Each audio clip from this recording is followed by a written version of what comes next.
Hi guys, எல்லாருக்கும் வணக்கம். நான் சந்திரு பேசுறேன். எல்லாரும் எப்படி இருக்கீங்க? நீங்க எல்லாரும் சூப்பரா இருக்கீங்க. ஏனா கடந்த வீடியோக்களுக்கு நீங்க கொடுக்கிற லவ் அண்ட் சப்போர்ட்டுக்கு ரொம்ப நன்றி.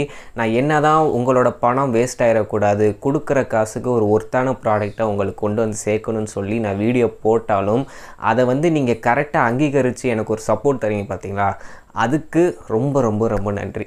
ஓகே, இன்னைக்கு நம்ம வீடியோல என்ன பார்க்கறோம்னா Google தரப்புல இருந்து Pixel 6 and 6 Pro வந்து இந்த வருஷ கடைசிக்குள்ள குளோபலா லான்ச் பண்ண போறதா சொல்லிருக்காங்க. பட் இதுக்கு முன்னாடி பாத்தீங்கன்னா Pixel 5, 5XL, 5A எல்லாம் பாத்தீங்கன்னா இந்தியால லான்ச்சே பண்ணல. ஆனா 4A பாத்தீங்கன்னா என்னோட பிரதர் வச்சிருக்காங்க, என்னோட ஃப்ரெண்ட்ஸ் சர்க்கிள்ல 2 பேர் வச்சிருக்காங்க. அந்த 30000 ரூபாய் பட்ஜெட். அப்புறம் ஏன் நீ வாங்கலன்னு கேப்பீங்க. என்னோட பர்சனல் ஃபேவரட் ஸ்மார்ட் ஃபோன் அதுதான். நான் அந்த ஸ்மார்ட் ஃபோனை வாங்காம இருக்கிற காரணம் என்னன்னா அது யூஸ் பண்ண ப்ராசஸர் பாத்தீங்கன்னா Snapdragon 730 ஒரு மிட் ரேஞ்ச் ப்ராசஸர். ஆனா கேமரா வீடியோ பங்கமா இருக்கும், கைக்கு அடக்கமாவே இருக்கும். 1.5 லட்சம் ரூபாய் விக்கிற 12 Pro Max iPhone 12 Pro Maxையும் Pixel 4ஐயும் நைட் டயத்துல லைட்டே இல்ல சுத்தி கும் இருட்டுல போய் போட்டோ எடுங்க, அந்த 1.5 லட்சம் ரூபாய் ஐபோனை தூக்கி விட்டு எறிஞ்சிருவீங்க. ஏன்டா அவ்வளோ காசு போட்டு வாங்கி என்னடா இந்த 30000 ஃபோன் தோத்துருங்க, அந்த அளவுக்கு இருக்கும். நான் அந்த ஃபோட்டோ வேணால் ஆட் பண்ணுறேன் உங்களுக்கு, ஓகேவா? அப்படிப்பட்ட எனக்கு பிடிச்ச ஒரு பிராண்டுகிட்ட இருந்து இந்த ஸ்மார்ட் ஃபோன் நான் சொம்பு தூக்குறேன்னு நினைக்காதீங்க. உண்மையிலேயே ஒரு வேறு லெவல் ஸ்மார்ட் ஃபோன் கூகுள் தரப்பு வந்து இருக்குது, பிக்சல் சீரிஸு. இப்போ இந்த 6 ப்ரோக்கு என்னென்ன கொண்டு வந்திருக்காங்கன்றதை ஃபஸ்ட்டு சொல்லிடுறேன். Pixel 6ல பார்த்தீங்கன்னா 6.4 inch Full HD Plus AMOLED display, 90 Hz refresh rate. கேமரான்னு பார்த்தீங்கன்னா பிரைமரி சென்சார் ஒயிட் ஆங்கிள் கொடுத்துருக்காங்க. அது என்ன சென்சார் மெகா பிக்சல்னு சொல்லலை, இப்போதைக்கு இது மட்டும் தெரிய வந்திருக்கு. அதே மாதிரி பேக்கில் டிசைன் வைஸ் பார்த்தீங்கன்னா ஒரு யூனிக்கான டிசைன். இந்த மாதிரி அதே ஃப்ளாட் சர்ஃபேஸில் ஒரு டைரி மில்க் அப்படி பட்டையாக நட்டு வச்சு அப்படி இருக்கும், அந்த மாதிரி இருக்குது. பார்க்க யூனிக்காக கொஞ்சம் ரெஃப்ரெஷிங்காக இருக்குதுன்னு சொல்லலாம்.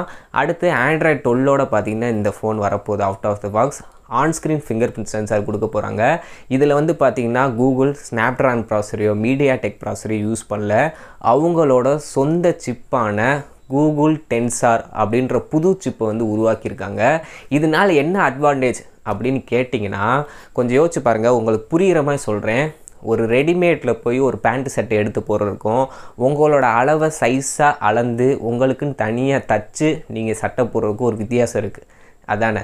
அதே மாதிரி தான் ஒரு பெரிய கூகுள் மாதிரி ஒரு கம்பெனி ஒரு ஃபோன் லான்ச் பண்ணுறாங்கன்னா அந்த ஃபோனுக்குரிய சாஃப்ட்வேர், அந்த ஃபோனுக்குரிய ஹார்ட்வேர், அப்புறம் அந்த ப்ராசஸர், ஓஎஸ் எல்லாத்தையுமே பார்த்திங்கன்னா அவங்களே செய்யும் போது டாப் டு பாட்டம் அவங்களுக்கு எல்லாமே தெரியும். இது வந்து இப்படி பண்ணால் அப்படி நடக்கும், ஸோ அதுக்கு நம்ம இப்படி பண்ணணும் அப்படின்னு எல்லாமே தெளிவாக ப்ராப்பராக பிளான் பண்ணி பண்ணுவாங்க.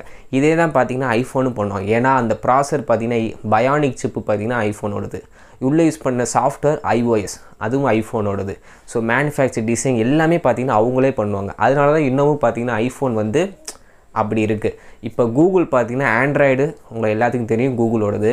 இப்போ ப்ராசஸரை அவங்களே கொண்டு வரும்போது எல்லாமே பார்த்திங்கன்னா ஒரு ஒரு கம்ப்ளீட் பேக்காக பார்த்திங்கன்னா அந்த ஸ்மார்ட் ஃபோன் இருக்கும். தயவு செஞ்சு இந்த ஸ்மார்ட் ஃபோன் வச்சு இந்தியாவுக்கு லான்ச் பண்ணுங்கள், ஓகேவா?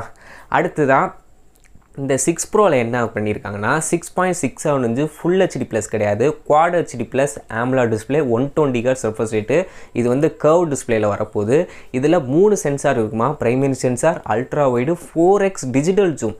2x டிஜிட்டல் ஜூம் ஒன் ப்ளஸ்லலாம் பார்த்துருப்பீங்க. இது வந்து 4x வரைக்கும் லென்ஸ், அதுக்குன்னே செப்பரேட்டாக லென்ஸ் வச்சு ஜூம் போகும். ஸோ நம்மளுக்கு தனியாக மேக்ரோ சென்சாரில் தேவை கிடையாது. எவ்வளோ தூரம் பக்கத்தில் கொண்டு போக முடியுமோ கொண்டு போயிட்டு டக்குன்னு 4xஐ கிளிக் பண்ணிங்கன்னா வேறு லெவலில் ஒரு மேக்ரோ ஷாட் வந்து ஈஸியாக கிடைக்கும். அதே மாதிரி இதுவும் பார்த்திங்கன்னா out of the box Android 12ஓட வரப்போகுது. இதுலேயும் சேம் ப்ராசர் கூகுளோட டென்சார் ப்ராசர் தான் யூஸ் பண்ணுறாங்க. ஸோ பெர்ஃபார்மன்ஸ் வைஸ் 6ஆக இருக்கட்டும் 6 ப்ரோவாக இருக்கட்டும் எந்த ஒரு டிஃப்ரெண்ட்டும் இருக்காது. கேமரா சென்சார் மாறுது, டிஸ்பிளே சைஸ் மாறுது, ரெஃப்ரெஷ் ரேட் மாறுது, அந்த கவ் டிஸ்பிளே மாறுது. இது மட்டும்தான் வித்தியாசம். டிஸ்பிளேலையும் கேமராலையும் மட்டும்தான் மாற்றம். அதே மாதிரி இந்த ஸ்மார்ட் ஃபோன்லையும் பார்த்தீங்கன்னா ஆன்ஸ்க்ரீன் ஃபிங்கர் பிரிண்ட் சென்சார் தான் வருது. எனக்கு என்ன ஒரு பயம் அப்படின்னா இந்த ஸ்மார்ட் ஃபோன் இந்தியாவுக்கு கொண்டு வராமல் தட்டி கழிச்சிருவாங்களோ. அப்புறம் வந்து ஏதாச்சும் ஒரு வெப்சைட்டில் இந்தியாவுக்கு இம்போர்ட் பண்ணும்போது எக்ஸ்ட்ரா 15,000 20,000 போட்டு வாங்குற மாதிரி இருக்கும். இப்போ உதாரணத்துக்கு அந்த ஸ்மார்ட் ஃபோன் யூஎஸில் 50,000 லான்ச் பண்ணுறான்னு வச்சுக்கோங்க. இந்தியாவுக்கு நீங்கள் இம்போர்ட் பண்ணணும்னு நினச்சிங்கன்னா 70,000 நீங்கள் வாங்குற மாதிரி இருக்கும். இல்லையா, நம்ம லோக்கல் பஜாரில் லோக்கல் ஸ்டோரில் வர்றதுக்கு எப்படியும் ஒரு 4-5 மாதம் ஆக்கிடுவாங்க. ஸோ இந்த மாதிரி பிரச்சனை இருக்குது. இந்தியாவுக்கு தயவு செஞ்சு இந்த 6 ப்ரோவில் ஏதாச்சும் ஒரு வேரியண்ட்னாச்சும் லான்ச் பண்ணுங்கள். அநேகமாக 6 லான்ச் பண்ணாலே பங்கமாக இருக்கும் கேமரா. ஸோ இந்த பிக்சல் ஸ்மார்ட் ஃபோன் இத்தனை நாள் எல்லோரும் கேமராக்காண்டி வாங்கிட்டு இருந்தாங்க. இப்போ பெர்ஃபார்மன்ஸ் வைஸ் ப்ராசர் பார்த்திங்கன்னா அவங்களோட ஓன் ப்ராசர்னால பெர்ஃபார்மன்ஸும் பார்த்திங்கன்னா பீக் லெவலில் இருக்கும், கேமராவும் அல்டிமேட்டில் இருக்குன்ற போது ஐஃபோன் விசஸ் கூகுள் இதான் நடக்க போகுது திருப்பி. ஸோ வெயிட் பண்ணி பார்ப்போம். இந்த ஸ்மார்ட் ஃபோனை பற்றி அடுத்து ஏதாச்சும் அப்டேட் வந்தால் நம்ம சேனலில் போகிறேன். நீங்கள் கொடுத்த லவ் அண்ட் சப்போர்ட்டுக்கு ரொம்ப ரொம்ப நன்றி. மேற்கொண்டு இது போன்ற வீடியோவில் சந்திக்கிறேன். அதுக்கு நன்றி, வணக்கம்.